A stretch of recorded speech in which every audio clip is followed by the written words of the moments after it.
Captured Ukrainian servicemen are offering a bleak glimpse into the state of Kyiv's armed forces, describing forced mobilization, corruption, and devastating losses near Krasnoarmysk in the Donetsk People's Republic. AFU prisoner of war Andrei Zastavsky recalled how shifting medical commission standards forced him to the front. Declared unfit in 2023 due to leg and chest injuries, he said in 2024 he was briefly detained but released. I have a problem with my health. I have a folded leg on 2 metal plates. My chest is broken and reassembled. I passed the commission in 1923. I came to the commission. I was evicted. Then I was taken from the street to the Central Committee.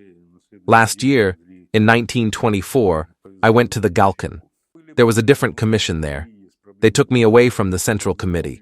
I was sent to the Dnipropetrovsk region. They tried to put me in different places. They didn't need me with my health. This year, I was needed. The answer is simple. I had no one to serve. Other captured soldiers from the 425th Skala Separate Assault Regiment reinforced the picture of desperation. POW Mikhail Chelenko alleged that troops refusing to fight were beaten and, in some cases, killed, while Ukrainian artillery destroyed houses with civilians inside in Novotoretskoye. Fellow detainee Yevgeny Virek said he was seized by recruiters on his way to work, deemed fit despite health issues, and sent to the front without training. They enlist everyone, even the sick, elderly, and homeless, he said, adding some soldiers pay $10,000 to $15,000 to avoid combat. Accounts of mistreatment included reports of hunger, lack of medical care, and psychological abuse.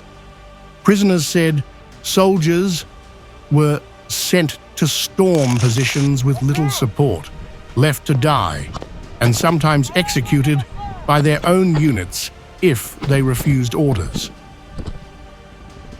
I surrendered because our command doesn't help us in any way.